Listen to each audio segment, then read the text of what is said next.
خواتین کے سجدے وغیرہ میں ہونے والی بعض غلطیاں: غلط طریقہ: اللہ اکبر کہنا پھر سجدے میں اس طرح جانا کہ زمین پر پہلے بیٹھنا پھر سجدے میں جانا، یا سجدے میں جا کر اللہ اکبر کہنا۔ صحیح طریقہ: اللہ اکبر کہتے ہوئے سجدے میں جانا کہ اللہ کی الف سے حرکت شروع ہو اور اکبر کی راہ پر اس طرح ختم ہو کہ زمین پر پہلے دونوں گھٹنے ایک ساتھ، پھر کندھوں کے برابر ہاتھ، اس کے بعد ناک اور پھر پیشانی رکھنا۔ غلط طریقہ: سجدے میں زمین پر ناک کی نوک لگانا اور دونوں پاؤں مردوں کی طرح کھڑے رکھنا۔ صحیح طریقہ: سجدے میں پیشانی اور ناک کی ہڈی جمانا کہ زمین کی سختی محسوس ہو اور دونوں پاؤں سیدھی طرف نکالنا۔ غلط طریقہ: جلسے میں بیٹھتے ہی ایک مرتبہ سبحان اللہ کہنے کی مقدار رکنے سے پہلے ہی دوسرے سجدے میں چلے جانا، ہاتھ گھٹنوں کے قریب رکھنا اور پاؤں مردوں کی طرح کھڑے رکھنا۔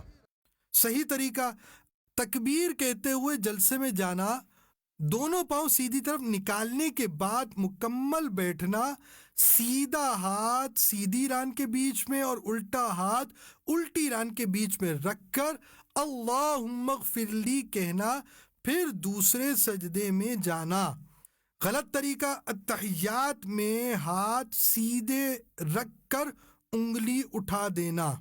صحیح طریقہ: اتحیات میں اشہد ان لا الہ الا اللہ اس طرح پڑھنا کہ اشہد اللہ مکمل پڑھ لینے سے پہلے چنگلیاں اور پاس والی کو بند کرنا، انگوٹھے اور بیچ کی انگلیوں کا حلقہ بنانا، پھر لا پر کلمے کی انگلی اٹھانا مگر اس کو ادھر ادھر مت ہلانا اور الا پر گرانا اور سب انگلیاں سیدھی کر دینا۔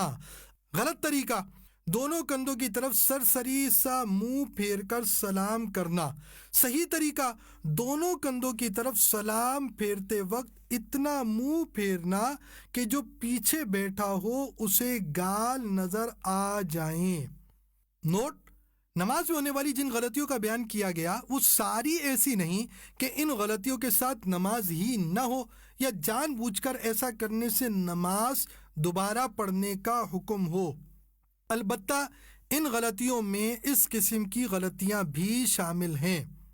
فرض علوم اور دیگر اہم معلومات کے لیے دعوت اسلامی .net پر فرض علوم وزٹ کیجیے۔